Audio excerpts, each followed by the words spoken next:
Hello everyone, I am Pooja Raut. Welcome to Adda 24/7 school. सो इस video में हम पढ़ने वाले हैं अनएम्प्लॉयमेंट के बारे में और हम पढ़ने वाले हैं जो गवर्नमेंट कौन कौन से प्रोग्राम्स चला रही है अनएम्प्लॉयमेंट को कम करने के लिए, इसके बारे में हम पढ़ने वाले हैं। और इससे पहले वीडियो में हमने पढ़ा था बच्चों फॉर्मल और इनफॉर्मल सेक्टर्स के बारे में, और उससे पहले वाली वीडियोस में बच्चों हमने ये सारे जो टॉपिक्स थे हमारे चैप्टर नंबर 7 के, that is employment growth, informalisation and other issues के, ये सारे टॉपिक हम ऑलरेडी कवर कर चुके हैं। इन सब की वीडियो आपको बच्चों प्लेलिस्ट में मिल जाएगी। अगर आपने नहीं देखा है तो बच्चों प्लेलिस्ट से जरूर देखें। सो बच्चों स्टार्ट करेंगे अनएम्प्लॉयमेंट से। सो देखेंगे कि अनएम्प्लॉयमेंट क्या है। एम्प्लॉयमेंट के बारे में हमें पता है बच्चों, हमने पहले एम्प्लॉयमेंट, अगर आपको याद है तो माइक्रो इकोनॉमी में हम एम्प्लॉयमेंट पढ़ चुके हैं।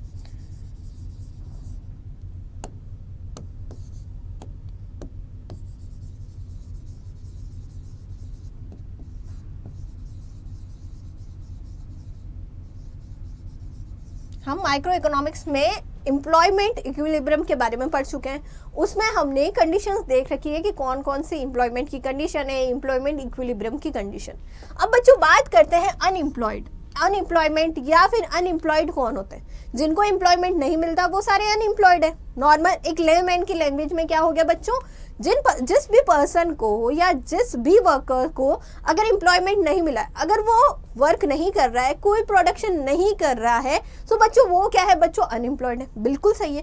पर अगर हम इकोनॉमिक्स के पॉइंट ऑफ व्यू से बात करें तो अनएम्प्लॉयमेंट क्या है? सो मैम हम कहेंगे when a workers is able और willing to work at the prevailing wage rate but is unavailable find work. क्या कह रहा है? एक पर्सन है जो एबल है वर्क करने के लिए, जो विलिंग है बच्चों वर्क करने के लिए, ठीक है, जो एबल भी है, जो विलिंग भी है काम करने के लिए, जो वेज रेट दी हुई है उसमें, पर वो क्या कर रहा है, उसके पास काम नहीं है, उसके पास कोई भी काम नहीं है, he is unable to find work, that is called unemployment. Simple सी है हमारी जो डेफिनेशन है, सिंपल सी। A worker is unable a worker is able and willing to work and prevailing wage rate but unable to find work। इससे पहले जब बच्चों हमने पढ़ा था वर्क फोर्स के बारे में या फिर लेबर फोर्स के बारे में, उसमें हमने 4 कंडीशन ली थी। एक पर्सन सेल्फ एम्प्लॉयड होता है, कुछ लोग जो है एम्प्लॉयड हैं, जो भाई रेगुलर या फिर कैजुअल वेज वर्कर में आ गए, कुछ अनएम्प्लॉयड है जो विलिंग टू वर्क है, और कुछ जो अनएम्प्लॉयड है वो विलिंग टू अनवर्क है, ठीक है, यानी हम जो हमारी नॉट विलिंग टू वर्क है। जैसे हम बात करें, हमने जो हमारा टाइप ऑफ वर्कर्स में या लेबर फोर्स में देखा था, हमने 4 तरह के पर्सन देखे थे। पहला था हमारा मैम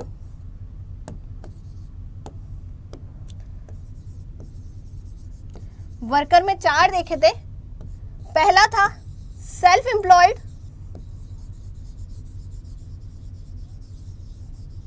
दूसरा था मैम हमारा एम्प्लॉयड, चाहे वो वेज हो चाहे कैजुअल हो, एम्प्लॉयड। थर्ड था मैम हमारा, यहाँ पे थोड़ा सा स्पेस कम हो गया है, इसको थोड़ा सा ऐसे लिख देती हूँ। एक था हमारा unemployed but he willing to work,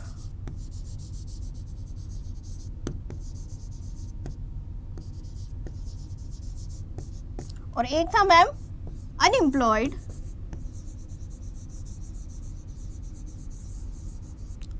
do not work, जो विलिंगली नहीं है मैम यहाँ पे वर्क करने के लिए।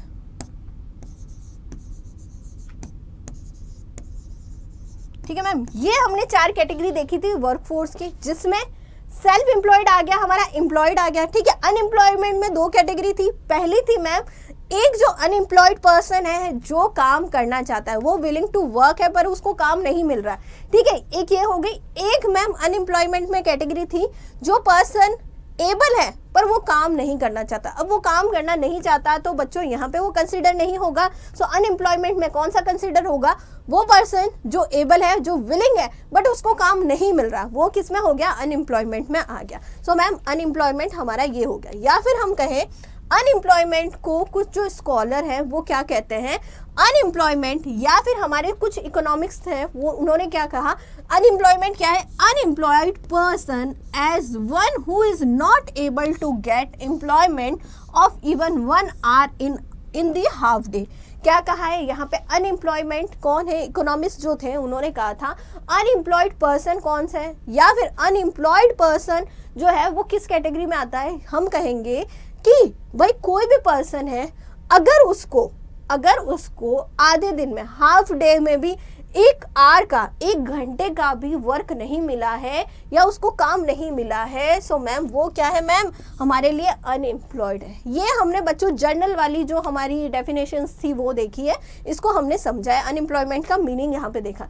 अगर हम बच्चों यहाँ पे ऑथेंटिक हमारी डेफिनेशन ले जो कि दी थी बच्चों नेशनल स्टैटिस्टिकल ऑफिस ने, जिसको प्रीवियसली हम किस नाम से जानते थे, जिसको नेशनल सैंपल सर्वे ऑर्गेनाइजेशन के नाम से जानते थे, इन्होंने अनएम्प्लॉयमेंट को कैसे डिफाइन किया है ये हम देखेंगे। सो बच्चों नेशनल स्टैटिस्टिकल ऑफिस ने यहाँ पे अनएम्प्लॉयमेंट को डिफाइन किया है, unemployment as a situation in which all those who owing to lack of work are not working but either seek work through employment exchange, intermediates, friends or relatives, or by making application to prospective employers or express their willingness or availability for work under the prevailing condition of work and remuneration। सो बच्चों यहाँ पे define किया है हमारे NSO ने, ये हमारा NSO national statistical office ने क्या डिफाइन किया है, अनएम्प्लॉयमेंट क्या है, अनएम्प्लॉयमेंट वो सिचुएशन है भाई, अनएम्प्लॉयमेंट वो सिचुएशन है जिसमें सारे वो पर्सन यहाँ पे इंक्लूड होंगे जो क्या है, ओवनिंग अ लैक ऑफ वर्क, जिनके पास क्या है, लैक ऑफ वर्क है, जिनके पास काम की कमी है, ठीक है, और बच्चों आर नॉट वर्किंग, जो क्या है, जिनके पास लैक ऑफ वर्क है और जो बच्चों क्या कर रहे हैं, काम नहीं कर रहे हैं, but either sick work through, पर वो काम करना चाहते हैं। अब बच्चों ये काम करते हैं तो ये वर्क ढूंढेंगे किससे, ये वर्क को सिक करते हैं, sick of work through employment agencies, employment exchange जो होती है, जो एजेंसीज होती है उनके थ्रू वर्क ढूंढने की कोशिश करते हैं। इंटरमीडिएट्स जो होते हैं, जो वर्क जो एम्प्लॉय और एम्प्लॉयर के बीच में जो बहुत सारी इंटरमीडिएट्स जो एजेंसीज होती है उनके थ्रू वर्क ढूंढने की कोशिश करते हैं।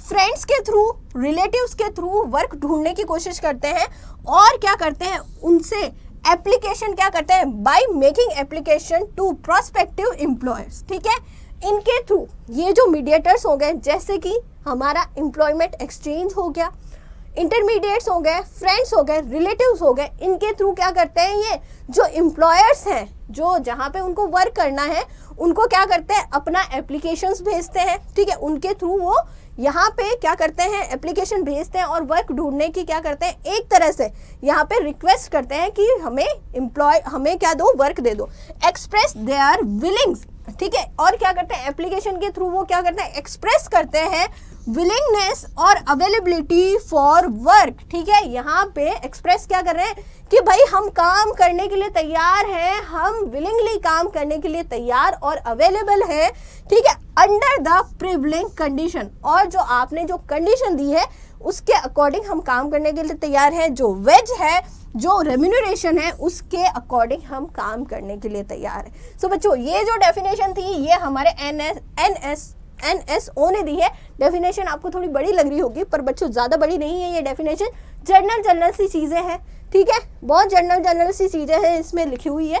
सो बच्चों ये डेफिनेशन दी है हमारे NSO ने अनएम्प्लॉयमेंट की। सो बच्चों ये हमने देखा अनएम्प्लॉयमेंट के बारे में। अब बच्चों अनएम्प्लॉयमेंट देख लिया है तो अब देख लेते हैं कि जो अनएम्प्लॉयमेंट का जो डेटा है वो कहाँ से आता है हमारे पास, यानी कि source of data on unemployment का डेटा कौन कौन से सोर्सेज से आएगा। सो जनरली 3 सोर्स है या फिर मेनली 3 सोर्स है जहाँ से अनएम्प्लॉयमेंट का एकदम सही डेटा आता है। पहला है report of census of India, जो हमारे इंडिया की जो बच्चों पॉपुलेशन का काउंटिंग होता है वो होती है बच्चों हमारी सेंसस, और बच्चों जो रिपोर्ट होती है, जो हमारी इंडिया की सेंसस की रिपोर्ट होती है, उससे जो अनएम्प्लॉयमेंट का डेटा आता है वो बिल्कुल एक्यूरेट रहता है। दूसरा है ma'am national statistical office report of employment and unemployment situation. अब बच्चों यहाँ पे NSO जो है वो रिपोर्ट देता है किसकी, एम्प्लॉयमेंट और अनएम्प्लॉयमेंट सिचुएशन की, के कंट्री में एम्प्लॉयमेंट और अनएम्प्लॉयमेंट की क्या सिचुएशन है। इसके अलावा annual report of periodic labour force survey, और बच्चों यहाँ पे रिपोर्ट दी जाती है किसकी, जो यहाँ पे एनुअल रिपोर्ट होती है किसकी, पीरियोडिक लेबर फोर्स सर्वे की, ठीक है, ये देता है कौन, हमारा NSO। उसके अलावा हमारा directorate journal of employment and training data of registration with employment exchange. और बच्चों यहाँ पे हमारा डायरेक्टरेट जर्नल ऑफ एम्प्लॉयमेंट है वो किस तरह का डेटा देता है, वो देता है कि कितना रजिस्ट्रेशन, ठीक है, यहाँ पे ट्रेनिंग डेटा है वो देता है कि कितना रजिस्ट्रेशन हुआ है एम्प्लॉयमेंट एजेंसी का, अनएम्प्लॉयमेंट जो पर्सन है उन्होंने कितना रजिस्ट्रेशन करा है।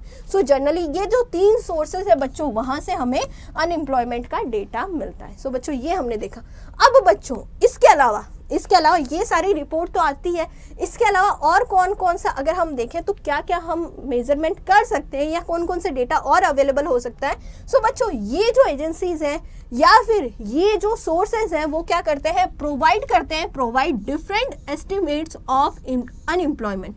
ये जो हमारे सोर्सेज हैं वो क्या करते हैं, प्रोवाइड करते हैं यहाँ पे डिफरेंट एस्टिमेट्स कि भाई हमने किस एस्टिमेशन से अनएम्प्लॉयमेंट को यहाँ पे उनके डेटा पब्लिश किए हैं या फिर हमने कलेक्ट किए हैं। अगला है मैम और क्या प्रोवाइड करवाते हैं, provide the attributes of the unemployed and the variety of unemployment prevailing in our country. और बच्चों ये क्या करते हैं, ये प्रोवाइड करवाते हैं एट्रीब्यूट्स को, ठीक है, ये प्रोवाइड करवाते हैं attributes of the unemployed and variety of unemployment prevailing in India. ये प्रोवाइड क्या करवाते हैं कि इंडिया जो हमारी कंट्री है इसमें बच्चों कितनी हमारे अनएम्प्लॉयड पर्सन है, और मैम हमारी इंडिया में अनएम्प्लॉयमेंट से में कौन सी कैटेगरी में हमारी कंट्री में सबसे ज़्यादा अनएम्प्लॉयमेंट है। अनएम्प्लॉयमेंट के भी टाइप है बच्चों जो हम आगे देखेंगे। सो बच्चों ये सारी जो चीज़ें हैं वो प्रोवाइड करवाते हैं, ठीक है बच्चों। सो हमने देखा हमारी सोर्सेज कौन कौन से, हमने देखा कि अनएम्प्लॉयमेंट क्या है, इसकी डेफिनेशन समझिए। अब बच्चों समझ लेते हैं कि टाइप ऑफ अनएम्प्लॉयमेंट क्या है। सो जनरली 3 टाइप के अनएम्प्लॉयमेंट हमें देखने को मिलते हैं। पहला है मैम ओपन अनएम्प्लॉयमेंट, दूसरा है डिस्गस्ड अनएम्प्लॉयमेंट, और मैम हमारा थर्ड है हमारा सीजनल अनएम्प्लॉयमेंट। सो मैम इस तरह से हमारा क्या है, ये तीनों अनएम्प्लॉयमेंट है। एक एक करके देखते हैं। पहला हो गया ओपन अनएम्प्लॉयमेंट। ओपन अनएम्प्लॉयमेंट क्या है, अगर कोई पर्सन एबल है, अगर कोई पर्सन क्या है बच्चों, एबल है वर्क के लिए और विलिंग है, ठीक है, अगर कोई पर्सन एबल है और विलिंग है वर्क करने के लिए पर उसके लिए वर्क नहीं है, work are not available,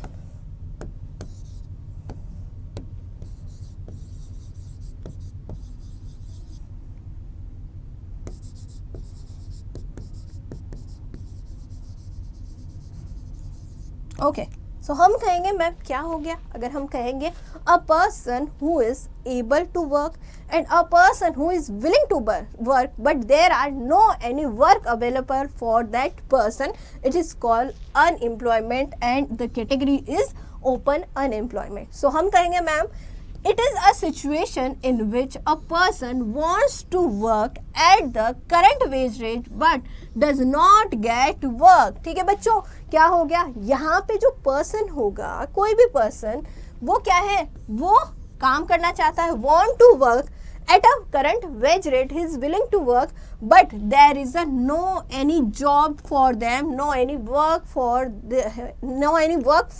him. So this is a open unemployment. ठीक है, जैसे कि इंडिया में यही सिचुएशन हो रखी है.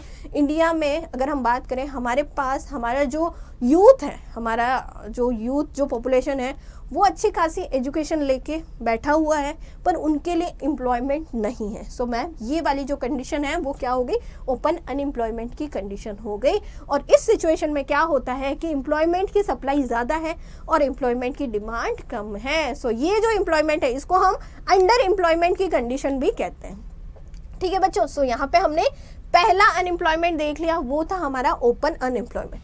अब बच्चों आगे बात करते हैं डिस्गस्ड अनएम्प्लॉयमेंट के बारे में. तो मैम डिस्गस्ड अनएम्प्लॉयमेंट क्या है? अगर हम बात करें सो सिंपल सा है. देखो यहाँ पे एक हम मान के चलते हैं, एक क्या है यहाँ पे, एक हमारा एग्रीकल्चर लैंड है, किसी भी पर्सन का एग्रीकल्चर लैंड है. मान के चलो कि भाई किसी भी पर्सन का एग्रीकल्चर लैंड है.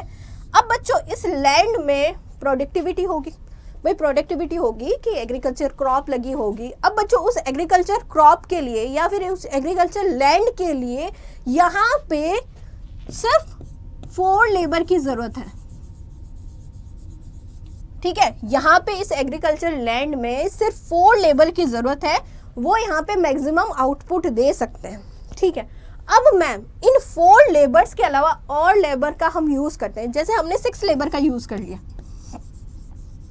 अब 6 लेबर का यूज करके भी अगर प्रोडक्टिविटी यहाँ पे सेम है, मान लो कि भाई 4 लेबर के साथ प्रोडक्टिविटी कितनी थी, 10 टन की थी, 10 टन की, यानी 10 टन का प्रोडक्शन हो रहा था. अब मैम 6 लेबर का यूज होके भी प्रोडक्टिविटी कितनी है, 10 टन ही है. सो मैम हम क्या कहेंगे यहाँ पे, हम ये कहेंगे कि जो हमने एक्स्ट्रा जो 2 लेबर लगाए हैं, एक्स्ट्रा यहाँ पे पहले 4 थे अब 6 लगा लिए, एक्स्ट्रा जो 2 लेबर लगाए वो अपनी जो है कैपेसिटी का पूरा यूटिलाइजेशन नहीं कर रहे. भाई यहाँ पे 4 लेबर का प्रोडक्शन भी 10 था और जो 6 लेबर थे, मतलब 2 लेबर एक्स्ट्रा कर दिए, तब भी हमारा प्रोडक्शन कितना था, 10 ही था. यानी जो हमने एक्स्ट्रा लेबर लगाए हैं उनका कोई प्रोडक्टिविटी नहीं है, उनकी जो कैपेसिटी है उनसे ज़्यादा जो है, जितना उनको काम करना चाहिए था उनसे वो क्या कर रहे हैं, कम काम कर रहे हैं, यानी वो अपनी कैपेसिटी का अच्छे से यूटिलाइजेशन नहीं कर रहे. सो मैम इस तरह की जो अनएम्प्लॉयमेंट है उसको हम क्या कहेंगे, डिस्गस्ड अनएम्प्लॉयमेंट कहेंगे, जिसमें जो पर्सन या जो लेबर है या जो वर्कर है वो अपनी जो कैपेसिटी है उसका फुल्ली यूटिलाइजेशन नहीं कर सकता है, वो अपना यूटिलाइजेशन नहीं कर पा रहा है. सो मैम ये वाली जो है वो वाली सिचुएशन क्या है, अनएम्प्लॉयमेंट क्या है, ये डिस्गस्ड अनएम्प्लॉयमेंट है. ठीक है बच्चों, सो हम कहेंगे it's also called hidden unemployment. ठीक है बच्चों, इसको हम और किस नाम से जानते हैं, हिडन अनएम्प्लॉयमेंट के नाम से जानते हैं. ठीक है, this is the situation when a worker is working but his potential is not fully utilised. ठीक है बच्चों, अब यहाँ पे क्या है कि ये जो सिचुएशन है इसमें क्या होता है कि वर्कर क्या करता है, वर्किंग करता है, वर्कर वर्क कर रहा है, पर उसका जो यहाँ पे पोटेंशियल है वो फुल्ली यूटिलाइज नहीं हो रहा है. ठीक है बच्चों, तो ये वाली क्या हो गई हमारी, यहाँ पे डिस्गस्ड अनएम्प्लॉयमेंट हो गई है. अब बच्चों यहाँ पे चांसेस भी ये रहता है, जब आप प्रोडक्टिविटी नहीं बढ़ा रहे हो, सो मैम यहाँ पे कभी भी चांसेस हो सकता है उन वर्कर्स के फायर्ड होने का. ठीक है भाई, यहाँ पे जब 4 लेबर थे तब भी 10 टन का प्रोडक्शन हो रहा था, और जब 6 लेबर थे तब भी क्या हो रहा था, यहाँ पे 10 टन का ही प्रोडक्शन हो रहा था. तो एक्स्ट्रा जो हमने लेबर लगाए हैं वो वर्क तो कर रहे हैं, पर वो अपने पूरे जो पोटेंशियल है उस पर काम नहीं कर रहे हैं. सो यहाँ पे ये चांसेस रहते हैं कि इनको कभी भी फायर्ड किया जा सकता है. तो एक तरह से ये क्या हो गई, हमारी हिडन अनएम्प्लॉयमेंट हो गई है. इंडिया में जो हमारा एग्रीकल्चर जो सेक्टर है उसमें ये जो हमारी अनएम्प्लॉयमेंट है बच्चों, ये सबसे ज़्यादा पाई जाती है. सो हम कहेंगे economist call this employment, the employment spread in India agriculture as discussed unemployment. जो हमारे इंडियन एग्रीकल्चर में जो सबसे ज़्यादा अनएम्प्लॉयमेंट फैला हुआ है वो कौन सा अनएम्प्लॉयमेंट फैला हुआ है बच्चों, डिस्गस्ड अनएम्प्लॉयमेंट फैला हुआ है. ठीक है बच्चों, सो हमने यहाँ पे डिस्गस्ड अनएम्प्लॉयमेंट के बारे में जाना है. और हमारा एग्रीकल्चर सेक्टर जो हमारे इकोनॉमिस्ट हैं उन्होंने एग्रीकल्चर सेक्टर में, इंडियन एग्रीकल्चर सेक्टर में जो हमारा अनएम्प्लॉयमेंट है वो सबसे ज़्यादा कौन सा है, हमारा डिस्गस्ड अनएम्प्लॉयमेंट है. तो बच्चों ये हमने जाना। अब बच्चों बात कर लेते हैं सीजनल अनएम्प्लॉयमेंट के बारे में। सो सीजनल अनएम्प्लॉयमेंट क्या है? जब सीजन आएगा तब आप एम्प्लॉयड हो जाओगे, तब आपको वर्क मिल जाएगा। जब सीजन चला जाएगा तब आप क्या हो जाओगे? अनएम्प्लॉयड हो जाओगे। सेम है, सीजनल अनएम्प्लॉयमेंट क्या है? जब भी सीजन आता है तब आपको वर्क मिल जाता है, तब आप एम्प्लॉयड हो जाते हो। जब सीजन चला जाता है तब आपसे वर्क छीन लिया जाता है, यानी आप क्या हो जाओगे? अनएम्प्लॉयड हो जाओगे। सो इंडियन एग्रीकल्चर में बच्चों इस तरह का अनएम्प्लॉयमेंट हमें देखने को मिलता है। ठीक है, this type of unemployment is found in the agriculture sector. ठीक है, इस तरह का जो एम्प्लॉयमेंट है बच्चों कहाँ देखने को मिलता है? हमें यहाँ पे एग्रीकल्चर सेक्टर में देखने को मिलता है। People engaged in agriculture get employment at the time of plowing, sowing and harvesting, etc. But as soon as the agriculture work is over, then the people engaged in agriculture becomes unemployed. ठीक है बच्चों, जब agriculture season आता है, जब rain होती है, rain के बाद में एग्रीकल्चर सीजन आता है, ठीक है, उस टाइम बच्चों जो भी एग्रीकल्चर में जो यूज़ होता है, एक क्रॉप को लगाने में जितनी भी एक्टिविटी होती है, उस टाइम ज़्यादातर जो लेबर होते हैं उनको वर्क मिल जाता है। जो सीजनल लेबर होते हैं उनको क्या होता है? वर्क मिल जाता है। जैसे हार्वेस्टिंग हो गया, या फिर जब कटिंग होती है, या फिर जब प्लोविंग होती है या शोविंग होती है, उस टाइम उनको क्या होता है? वर्क मिल जाता है। अब बच्चों जैसे ही कटिंग होने के बाद जब सेल हो जाती है क्रॉप, उसके बाद सीजन खत्म हो जाता है। अब जब सीजन खत्म हो जाता है तो जो वर्कर लगे हुए थे उस काम में, जो एग्रीकल्चर लैंड पे लगे हुए थे उस हार्वेस्टिंग के लिए, वो क्या होते हैं? वो फिर से अनएम्प्लॉयड हो जाते हैं। ठीक है, as soon as the agriculture workers is over working, जब एग्रीकल्चर वर्क ओवर हो जाता है उस टाइम क्या होता है? People engage in agriculture become unemployed. जो लोग एग्रीकल्चर में लगे हुए थे, एग्रीकल्चर वर्क में, वो क्या हो गए? अनएम्प्लॉयड हो गए। This type of unemployment is able to prevent a very large scale of India. अब बच्चों इस तरह का जो अनएम्प्लॉयमेंट है वो भी इंडिया में बहुत ज़्यादा लार्ज स्केल पे क्या हो रहा है? सबसे ज़्यादा पाया जाता है। और ये हमने देख लिया बच्चों, हमने सीजनल अनएम्प्लॉयमेंट, डिस्कस्ड अनएम्प्लॉयमेंट, और मैम हमने देख लिया यहाँ पे ओपन अनएम्प्लॉयमेंट के बारे में। सो बच्चों ये हमने देख लिया। अब बच्चों बात कर लेते हैं एम्प्लॉयमेंट ग्रोथ रेट के बारे में। इंडिया में जो एम्प्लॉयमेंट ग्रोथ रेट है उसके बारे में चर्चा कर लेते हैं। तो हम कहेंगे ma'am employment growth rate was very slow. ये तो हमने देखा था, ये तो हमने मैम जीडीपी और हमारा जो एम्प्लॉयमेंट की जो ग्रोथ थी वो देखी थी। तो मैम हम ये कह सकते हैं कि जो हमारा एम्प्लॉयमेंट ग्रोथ रेट था लास्ट 70 ईयर में, वो क्या था? वो वेरी स्लो था या बहुत ही कम था। ठीक है, scholar says that people in India cannot sit completely unemployed for a very long time because their economic condition is so depressing that they have to accept any work. अब बच्चों scholars जो हैं वो इंडियन जो हमारी work force है उसके लिए कहते हैं कि जो इंडियन पीपल है वो बच्चों ज़्यादातर अनएम्प्लॉयड नहीं हो सकते, ज़्यादा टाइम के लिए अनएम्प्लॉयड नहीं हो सकते, क्योंकि बच्चों उनकी जो इकोनॉमिक कंडीशन है वो बहुत ख़राब है, बहुत क्या है? पुअर है उनकी इकोनॉमिक कंडीशन। अब बच्चों उनकी इकोनॉमिक कंडीशन इतनी ख़राब है कि बच्चों यहाँ पे वो कोई भी काम करने के लिए, अगर कोई काम है उनको पसंद नहीं है वो काम, पर मजबूरी में उनको वो काम करने के लिए वो तैयार होते हैं, और बच्चों यहाँ पे किसी भी तरह का जो वर्क है उसको एक्सेप्ट कर लेते हैं। सो मैम यहाँ पे ज़्यादा टाइम तक कोई भी हमारी कंट्री में कोई भी जो पर्सन है वो अनएम्प्लॉयड नहीं रहता है। ठीक है, सो मैम ये हमने देखा एम्प्लॉयमेंट ग्रोथ रेट के बारे में। सो यहाँ पे हम कहेंगे employment growth rate last 70 year में कितना था? 2%। और यहाँ पे ज़्यादातर लोग अनएम्प्लॉयड नहीं रह सकते हैं, वो किसी भी कंडीशन में काम को एक्सेप्ट कर लेते हैं। आगे हम देखेंगे बच्चों, अब बच्चों हमने अनएम्प्लॉयमेंट के बारे में देखा था, अब हम देख लेते हैं कि गवर्नमेंट कौन कौन से एम्प्लॉयमेंट जनरेशन के जो प्रोग्राम्स हैं वो चला रही है हमारे लिए। ठीक है, यानी कि अनएम्प्लॉयड पर्सन के लिए।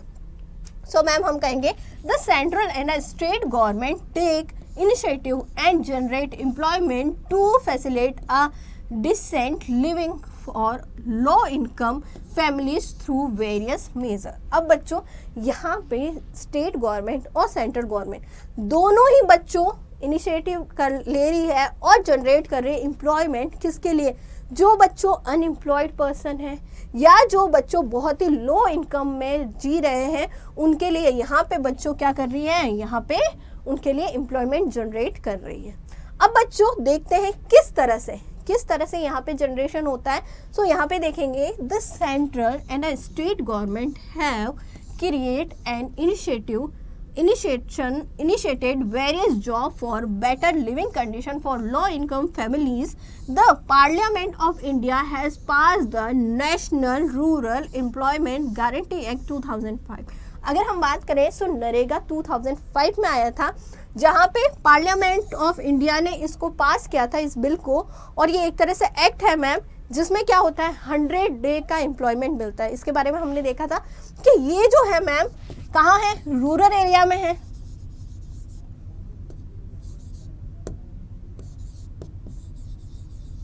हमें रूरल एरिया में देखने को मिलता है, रूरल एरिया में जो अनएम्प्लॉयड यूथ है उनको 100 डेज का क्या मिलता है, 100 डेज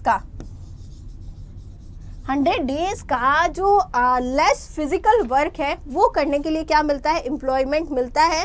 और यहाँ पे वर्क करने के लिए उनको क्या किया जाता है, पे किया जाता है। सो मैम ये तो हो गया नरेगा के बारे में, जो कि हमारा क्या है, एक तरह से एम्प्लॉयमेंट प्रोग्राम ही है। उसके अलावा अगर हम बात करें, it guaranteed to provide 100 days daily wages to the member of rural household of the country working as a unskilled labour. ठीक है बच्चों, ये जो है हमारा नरेगा है, ये क्या हो गया, हमारा एम्प्लॉयमेंट जनरेशन का ही एक प्रोग्राम हो गया, जिसमें 100 डेज का जो है डेली वेज प्रोवाइड किया जाता है रूरल हाउस होल्ड को।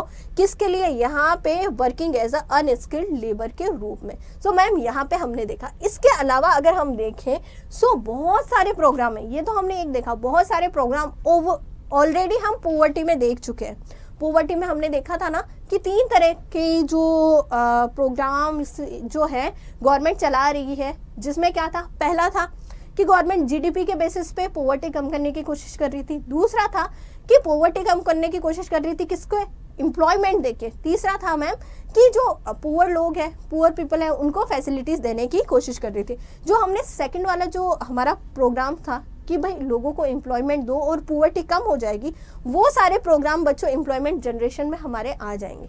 सो हम कहेंगे this is one of the many measure taken by the government to create employment opportunity for those who need job in a rural area. अब बच्चों ये जो मनरेगा था, ये क्या करता था, ये गवर्नमेंट इससे क्या करती थी, एम्प्लॉयमेंट क्रिएट करती थी, एम्प्लॉयमेंट अपॉर्चुनिटी जिन भी पर्सन को जॉब की जरूरत है उनमें। ठीक है, कहाँ पे, रूरल एरिया में।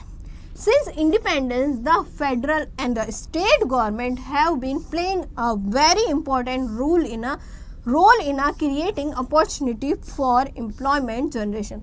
अब बच्चों जब से हमारा देश आज़ाद हुआ है, जब से हमारा देश इंडिपेंडेंस हुआ है, तब से फेडरल और जो स्टेट गवर्नमेंट है वो क्या कर रही है, यहाँ पे बच्चों बहुत ही इम्पोर्टेंट रोल प्ले कर रही है। किसके लिए, जो हमारे एम्प्लॉयमेंट की जो अपॉर्चुनिटीज़ हैं उनको क्रिएट करने में या फिर एम्प्लॉयमेंट जनरेशन में। अब बच्चों आगे देखते हैं सो किस तरह से एम्प्लॉयमेंट जनरेशन हो रहा है। सो 2 मेन है, इसमें 2 कैटेगरीज में डिवाइड किया है।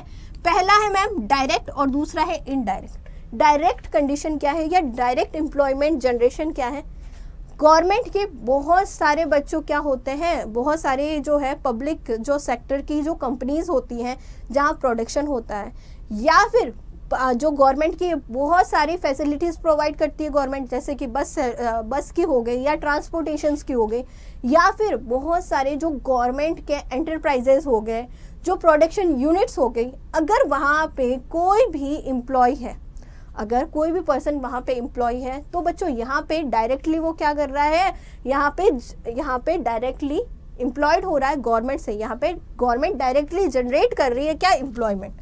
ठीक है, कोई भी पर्सन अगर वो पब्लिक सेक्टर में लगा हुआ है, कोई भी पर्सन चाहे वो स्वीपर ही क्यों ना हो, अगर वो गवर्नमेंट सेक्टर में या पब्लिक सेक्टर में लगा हुआ है, सो मैम वो किस में है, यहाँ पे गवर्नमेंट उसको क्या दे रही है, डायरेक्टली क्या दे रही है, एम्प्लॉयड कर रही है, डायरेक्टली एम्प्लॉयमेंट का जनरेशन हो रहा है। अगर बच्चों इनडायरेक्ट की बात करें, सो मैम जो डायरेक्ट सेक्टर में जो एंटरप्राइजेस हैं उनको सप्लाई करने वाले क्या होते हैं, इनडायरेक्ट जो हैं वो इनडायरेक्ट एंटरप्राइजेज होते हैं।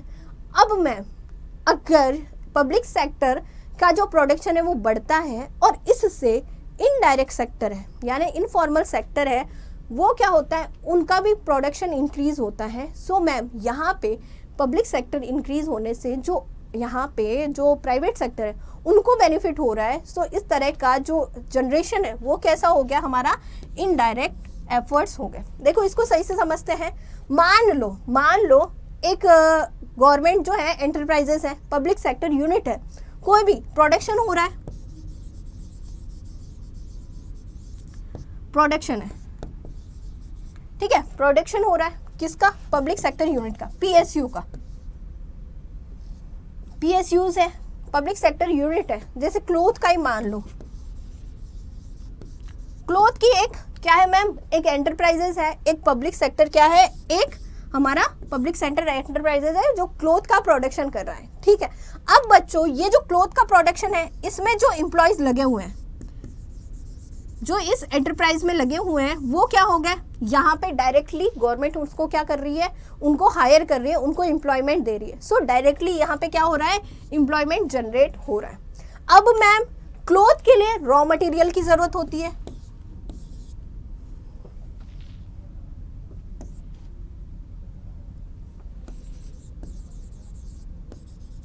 ना, क्लोथ के लिए रॉ मटेरियल की जरूरत तो होती है भाई, कॉटन चाहिए हमें, थ्रेड चाहिए, ठीक है, अगर क्लोथ बनाना है तो उसके लिए थ्रेड चाहिए।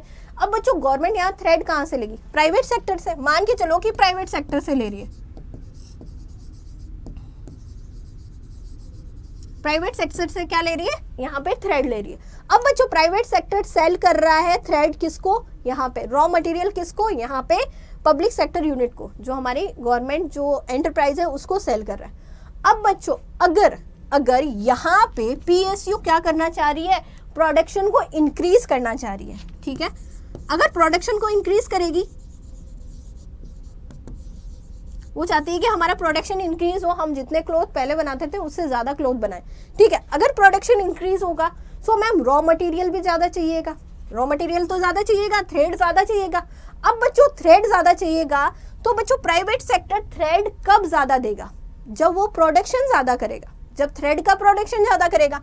अब बच्चों अगर इसको ज्यादा सप्लाई करनी है, इसको रॉ मटेरियल ज्यादा पहुंचाना है, तो इसको क्या करना पड़ेगा, थ्रेड का प्रोडक्शन बढ़ाना पड़ेगा, ठीक है, यहाँ पे प्रोडक्शन बढ़ेगा। अब बच्चों जो पब्लिक सेक्टर है वो प्रोडक्शन कैसे बढ़ाएगा, सिंपल सी बात है, उसको और लेबर जो है वो हायर करने पड़ेंगे, उसको लेबर हायर करने पड़ेंगे। सो मैम हमने क्या देखा, हमने देखा कि यहाँ पे इनडायरेक्टली वे में जो गवर्नमेंट क्या कर रही है, प्रोडक्शन बढ़ा रही है, इससे इनडायरेक्टली वे में क्या हो रहा है, अनएम्प्लॉयमेंट जनरेट हो रहा है। डायरेक्टली जनरेट कैसे होगा ये हमने देखा, इनडायरेक्टली जनरेट कैसे होगा बच्चों ये हमने देखा। आई होप सो बच्चों कि आपको ये समझ में आ गया होगा कि गवर्नमेंट किस तरह से एफर्ट करती है बच्चों, डायरेक्ट और इनडायरेक्ट एफर्ट्स करती है यहाँ पे एम्प्लॉयमेंट जनरेट करने के लिए, ये हमने देखा बच्चों। अब आगे देख लेते हैं। देखो यहाँ पे समझेंगे, the government is also running several industries, hotels and transport companies and all these are also is a provide direct employment, ठीक है। गवर्नमेंट के बहुत सारे जो है एंटरप्राइजेस चलती रहती हैं, या फिर हम कहें बहुत सारी इंडस्ट्रीज चलती है, पब्लिक सेक्टर इंडस्ट्रीज हो गई, होटल्स हो गए, या ट्रांसपोर्ट कंपनीज हो गई जिसमें बस हो गई, रेलवे हो गया, हमारी जो है फ्लाइट्स हो गई, ये सारे ये क्या हो गए, ट्रांसपोर्ट कंपनीज हो गई। अब बच्चों यहाँ पे जो भी पर्सन अगर हायर्ड हो रहा है, अगर जो हमारी गवर्नमेंट जो इंडस्ट्रीज है उसमें हायरिंग हो रही है किसी भी पर्सन की, सो बच्चों यहाँ पे डायरेक्टली क्या हो रहा है, उनको एम्प्लॉयमेंट प्रोवाइड हो रहा है, ठीक है। इसके अलावा when there is an increase in the level of production in government enterprise, the private enterprises supplying material to those enterprises also get an opportunity to increase their production, ठीक है बच्चों।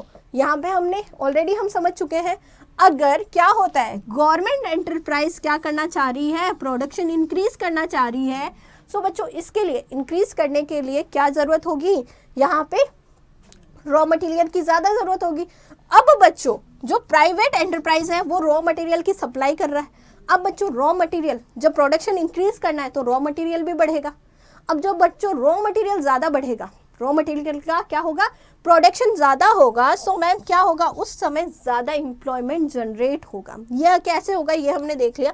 सो बच्चों यहाँ पे to get a opportunity to increase their production, ठीक है, यहाँ पे प्राइवेट सेक्टर के पास अपॉर्चुनिटी आ जाएगी कि वहाँ पे क्या करें, यहाँ पे हमारा जो है प्रोडक्शन बढ़ाएं। सो बच्चों इससे क्या होगा, इससे क्रिएट होगी न्यू एम्प्लॉयमेंट अपॉर्चुनिटी। इससे जो प्राइवेट सेक्टर है उसमें क्या होगा, वहाँ पे जो एम्प्लॉयमेंट जो है वो ज़्यादा क्रिएट होगा। सो मैम कैसे होगा, डायरेक्टली कैसे जनरेट होता है एम्प्लॉयमेंट, ये भी हमने देखा। इनडायरेक्टली गवर्नमेंट कैसे एम्प्लॉयमेंट जनरेट करती है ये भी हमने देखा। सो बच्चों आई होप सो कि आपको समझ में आ गया होगा।